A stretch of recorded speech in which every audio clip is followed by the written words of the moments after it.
he makes it big. And definitely this is like the underdog story. Like nobody would know about this unless... Hello, welcome back to Feature Friday. We're checking out rap, baby, and none other than Xiao Shiju. I don't know if that's how you pronounce his name, but he's known as the prodigy of Asia. That's right. We have checked out one of his songs before, Mao Chao Xiang. This is quite an interesting one because he has been immensely requested to us. And as you all know, rap is one of my passions, and I love checking out rap from different scenes of the world, regardless of whether people consider them great or bad or just trendy. It's interesting to find out more about everyone in the rap scene from all over the world.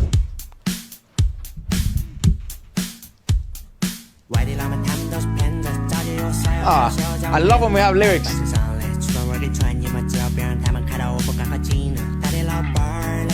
Yeah, he's been going so viral lately. He is, but is that trendy sound that he found the perfect combo of like rap and like sing-songy pop and storytelling.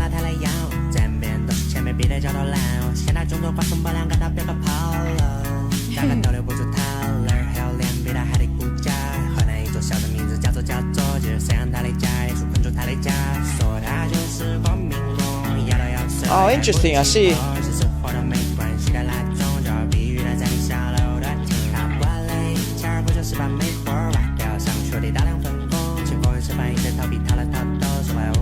This is so cool.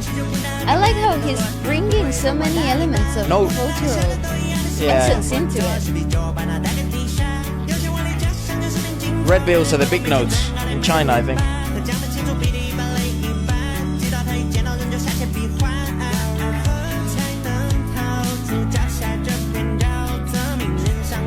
It's so oxymoronic. It's so happy, the beat. I know.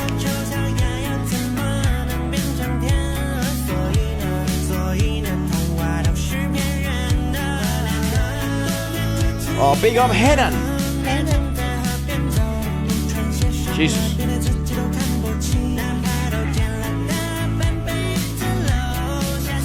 It's interesting that this is also doing well in China. This happened with Kid Laroi. I like the tempo of the verses. He's got the right bite into that.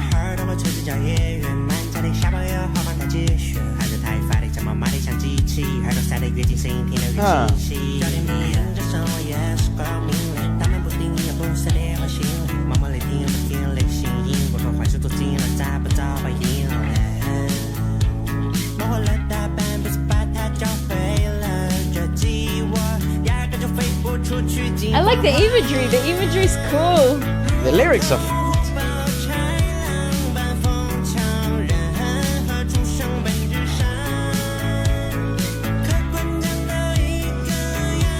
I hope he makes it big.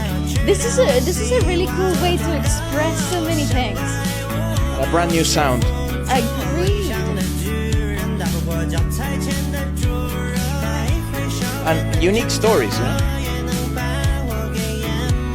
And definitely this is like the underdog story. Like nobody would know about this unless, you know, you've lived it.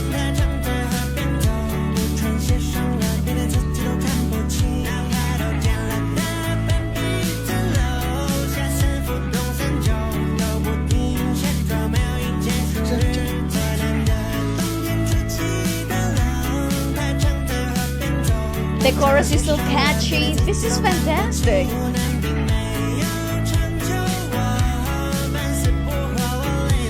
Fucking hell, was he sweating? I'm drunk, but I can't stop. This is really good. This is really, really good. I highly recommend checking out the original track in Qishui In You. I've had this song on repeat daily and added it to my playlist with my other recommendations. Link in the bottom left corner. Go check it out.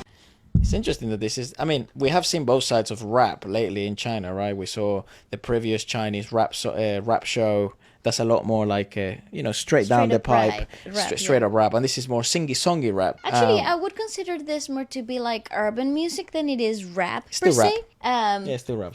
Fair enough. But it's definitely urban. Yeah, you're not wrong. Like it's definitely urban music. I do love the fact that the song sort of like represents both of the duality of the lyricism itself. So you have such a happy chord progression and a really easy pop track to go with it. And if you're listening to it without any notion of the lyricism, you would think that this song is like a happy track.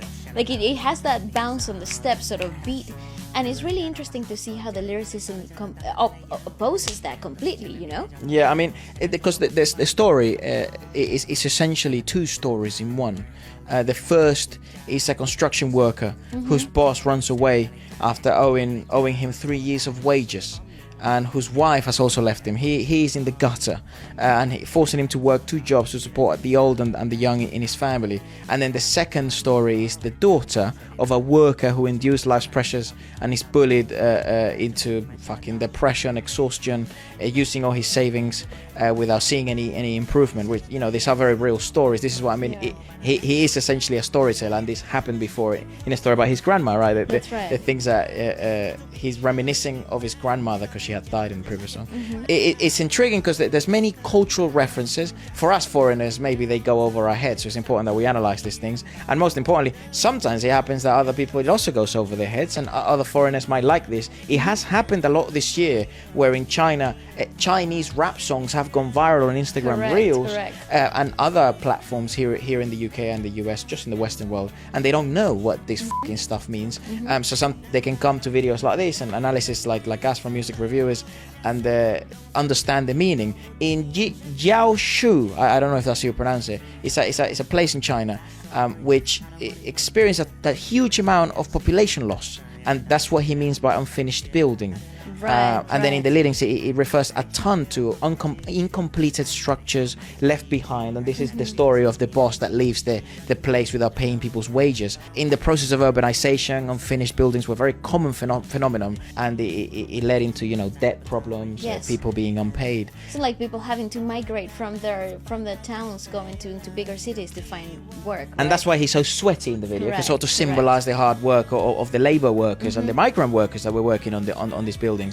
The reference, I sort of caught it because I know that the bills in China, the big ones, are red. The 100 yuan, RMB bills, they're red. So it says 10 or 5 yuan bills means you never see red. Yeah. Also, I guess the visual representation of being on the red, poor financial decisions, always on the debt, losing money. The lyric vividly described the protagonist's extremely poor financial situation, where even a 100 yuan bill is really hard to come by. A head falling off of just a bowl-sized scar. So this is part of a Chinese proverb. Okay. A head falling off leaves only a bowl-sized scar, expressing a carefree, fearless attitude. So it's sort of like fucking YOLO. Just in a much more poetic and lovely proverbial way in China. The last phrase is like, he says, the chicken coop, after so many years, he will learn that this chicken coop simply cannot fly out a golden phoenix. And this is a twist on the Chinese proverb, a golden phoenix flying out of a chicken coop, which refers to poor people changing their destiny and crossing class boundaries. Correct. Changing the socio-economic status. But in reality, that will not happen. Sometimes in this story that won't happen. You can't expect good sleep if you sleep in a fucking bed of rocks. That's right. You know what I mean? Something along those lines. And the song is basically a social echo of some of the reality of the children of the migrant workers, because they're the ones that they're having to carry with the consequences. And they're a bit helpless. They can't really do anything about the situation. Yes, so again, immensely interesting to hear these songs that are resonating so much, and especially with urban artists, as Valeska called them, because they do tell the story of the man, the common man, from different parts of the world.